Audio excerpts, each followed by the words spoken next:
నమస్తే, welcome to hash tag you. నేను మీ రాజేష్. ఆంధ్రప్రదేశ్ రాజకీయాల్లో ప్రస్తుతం కూటమిలో విభేదాలు ఉన్నట్టుగా జరుగుతున్నటువంటి ప్రచారంలో వాస్తవం ఎంత? ఎందుకంటే డిప్యూటీ సీఎంగా ఉన్నటువంటి పవన్ కళ్యాణ్ ఫోన్ ఎత్తట్లేదని, ఆయన కేరళలో డిఫరెంట్ టెంపుల్స్ దర్శనంలో భాగంగా ఆయన ఆ పర్యటనలో ఆధ్యాత్మిక పర్యటనలో ఉన్నట్టుగా కనిపిస్తోంది. ఈ నేపథ్యంలో నిజంగానే ఇవాళ కూటమిలో విభేదాలు ఉన్నాయా? అసలు కూటమిలో ఏం జరుగుతోంది? ఓవైపు డిప్యూటీ సీఎంగా తమ నేతకే చేయాలంటూ కూడా ఇప్పటికే కొంతమంది టీడీపీలో ఉన్నటువంటి నేతలు లోకేష్‌ని చేయాలని డిమాండ్ తెర మీద తీసుకొస్తున్నటువంటి నేపథ్యంలో టీడీపీకి, జనసేనకి సఖ్యత ఉందా? లేకుంటే ఏం జరుగుతోంది? మాట్లాడదాం. మనతో పాటు విశ్లేషకులు కొత్త రవీంద్రబాబు గారు జాయిన్ అవుతున్నారు. అసలు క్యాబినెట్‌కి పవన్ కళ్యాణ్ ఎందుకు వెళ్ళలేదు? ఎందుకు కేరళ పర్యటన చేస్తున్నారో అడిగి తెలుసుకుందాం. నమస్తే సార్. నమస్తే రాజేష్. సార్, కూటమిలో కొంత సవ్యంగా సాగుతుంది అనుకునేటువంటి దాంట్లో టీ కప్పులు తుఫాన్ లాగా ఆయన కేరళకి వెళ్ళడం డిప్యూటీ సీఎం పవన్ కళ్యాణ్, అట్లాగే ఆయన క్యాబినెట్ కి డుమ్మా కొట్టడం, ఇది పెద్ద ఎత్తున చర్చనీయాంశం అవుతుంది. మరోవైపు ఆయన ఫోన్లు కూడా ఎత్తట్లేదు, కనీసం అందుబాటులోకి రావట్లేదు అని ఒక వార్త.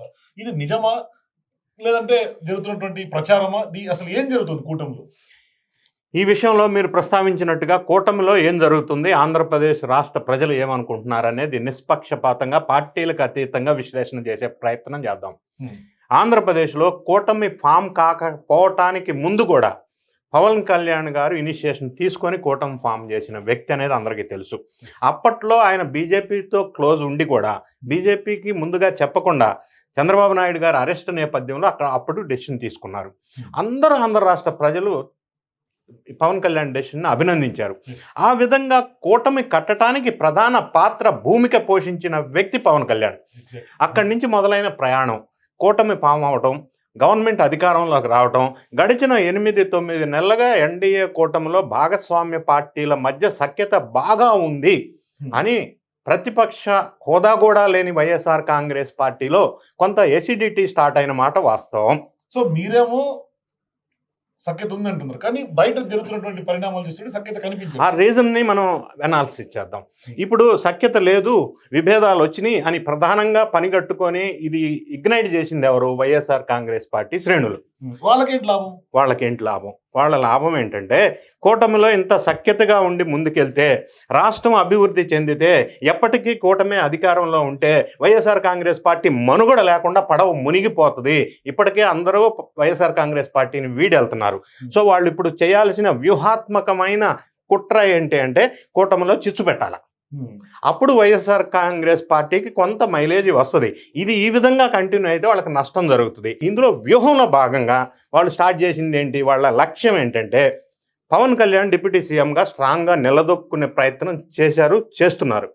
ప్రతి చోట ఎక్కడైతే స్కామ్ జరుగుతుందో అక్కడ ప్రత్యక్షంగా ఇన్వాల్వ్ అవుతున్నారు, ఫిజికల్గా వెళ్తున్నారు. అది పీడిఎస్ రైస్ కావచ్చు, లేకపోతే సండూరు, అదే మన జగన్ రెడ్డి గారి అక్రమంగా దోచుకున్న ప్లాంట్లో గవర్నమెంట్ ల్యాండ్ 25 ఏకర్స్ ఉందన్నారు సరస్వతి పవర్లో. ఇట్లా రకరకాల అంశాల్లో ఆయన ఇన్వాల్వ్ అవుతూ ముందుకెళ్తున్నారు. ప్రజల్లో ఆదరణ పెరుగుతుంది. గిరిజన ప్రాంతాలకి స్వయంగా సందర్శిస్తున్నాడు. రోడ్లు డెవలప్మెంట్ చేస్తూ ఉన్నారు. జలజీవన మిషన్ కింద కేంద్రం నుంచి ఒప్పించి ఫండ్స్ తీసుకొస్తున్నారు. గ్రామ స్వరాజ్యం కోసం కృషి చేస్తూ ఉన్నారు. గతుకులు పడిన రోడ్డు కోసం 450 కోట్లు ఖర్చు పెట్టాడు. ఫీజు రీఎంబర్స్మెంట్ బాకీలు 880 కోట్లు రిలీజ్ చేశారు. ఈ విధంగా ముందుకెళ్తే ఎన్డీఏ గవర్నమెంట్ ఇంకా స్ట్రాంగ్ అయితే వైఎస్ఆర్ కాంగ్రెస్ పార్టీ వీక్ అవుతుంది. కాబట్టి ఎన్డీఏ కూటమిలో చిచ్చు పెట్టాలంటే వాళ్ళకున్న ఒకటి ఆప్షన్ పవన్ కళ్యాణ్ని డిటాచ్ చేయాలి ఎన్డీఏకి. ఈ విధంగా చేసే ప్రయత్నంలో భాగంగా వాళ్ళు స్టార్ట్ చేసిన గేమ్ ఏంటంటే, పవన్ కళ్యాణ్ క్యాబినెట్ మీటింగ్కి అటెండ్ అవ్వలేదు. రెండోది, ఆయన అటెండ్ కాకపోగా ఫోన్ లిఫ్ట్ చేయలేదని ప్రచారం తీసుకొచ్చారు. మూడోది, హెల్త్ బాగలేక ఆయన అటెండ్ అవ్వలేదు. వెన్నుముక నొప్పితో అటెండ్ కాలేదు. తర్వాత ఇది దేవాదాయ సందర్శన కేరళ కావచ్చు, తమిళనాడు కావచ్చు అనేది ఆయన ప్రీఫిక్స్డ్ ప్రోగ్రామ్. అది మొక్కుబడి కోసమా, ధర్మ పరిరక్షణ కోసమా, లేదా రాబోయే రోజుల్లో బీజేపీని సౌత్ ఇండియా మొత్తం స్ట్రెంథన్ చేయడానికి ఈయన కంకణం కట్టుకొని కొన్ని దేవాలయ ప్రదర్శనలు చేయటం ధర్మ సంస్థ పరిరక్షణ కోసం ఏమన్నా వెళ్తున్నారా? కానీ మీరేమో ఆరోగ్యం బాగాలేక నడుము నొప్పితోటి క్యాబినెట్ వెళ్ళదంటారు, కానీ ప్రజలేమనుకుంటారు అనుకునే అవకాశం ఉందంటే, బాగాలేనప్పుడు నడుము నొప్పి ఉన్నప్పుడు టూర్ ఎట్లా వెళ్తారు? లేకుంటే దేవాలయ సందర్శన ఏ విధంగా సాగుతుంది? పవన్ కళ్యాణ్ కూటమి నుంచి సపరేట్ అవ్వాలి అనుకోవటానికి కారణాలు ఏమీ లేవని నేను అంటున్నా. ఎందుకంటున్నానంటే, ఇక్కడ అంశం ఏముంది? ఆయన సపరేట్గా పక్కకి వెళ్ళడానికి గల కారణాలు ఏమున్నాయి చెప్పండి? ఏమి లేవు. ఎందుకంటే ఒకవేళ ఆయన ఏదన్నా విభేదించాడు అని అనుకుందాం, పవన్ కళ్యాణ్ గారికి నారా చంద్రబాబు నాయుడు గారికి సఖ్యత బాగానే ఉంది కదా. ఆయన పవన్ కళ్యాణ్ మొహమాటం లేకుండా డైరెక్ట్గా మాట్లాడగలిగే మనస్తత్వం ఉన్న వ్యక్తి కదా. అటువంటప్పుడు కూర్చొని కూటమిలో కాదు చంద్రబాబు నాయుడు గారితో కూర్చొని పరిష్కరించుకోగలిగిన స్థాయి స్థానం ఉంది. అటు సైడ్ నుంచి కూడా చంద్రబాబు నాయుడు గారికి ఈయన మాట్లాడుకొని పరిష్కరించుకునే క్లోజ్నెస్ ఉంది. అంటే ఆ కెమిస్ట్రీ ఉంది, 2 పార్టీలకు కావచ్చు, 2 వ్యక్తులకు కావచ్చు. అటువంటి సందర్భంలో కేవలం ఫోన్ లిఫ్ట్ చేయలేదు, అది ఎంతవరకు నిజమో తెలియదు. నాదెళ్ల మనోహర్ని అడిగి తెలుసుకోవాల్సి వచ్చిందని అంటున్నారు. మూడోది, ఆయనకి హెల్త్ బాగలేని మాట వాస్తవం. నెక్స్ట్ సబ్సిక్వెంట్లీ కేరళ టెంపుల్ వెళ్తున్నారు, ఆరోగ్యంగా వెళ్తున్నారు కదా అని మీరు అంటున్నారు.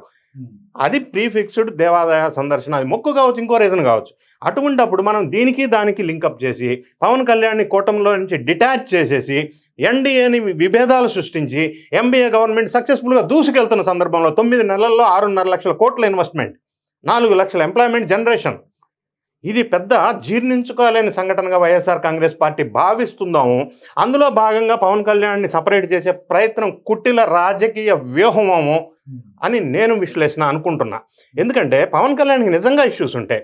నెక్స్ట్ మీరు ఇంకొకటి అనుకోవచ్చు, సామాన్య ప్రజలు కూడా గతంలో తెలుగుదేశం పార్టీ శ్రేణులు లోకేష్ బాబుని డిప్యూటీ సీఎం చేయాలని ఒక తీసుకొచ్చారు. ఆ సందర్భంలో కొంతమంది జనసేన నాయకులు మరి పవన్ కళ్యాణ్ని సీఎం చేయాలన్నారు. ఇది కొంతమంది శ్రేణుల మధ్య కొన్ని భిన్నాభిప్రాయాలు ఉండి ఉండవచ్చు.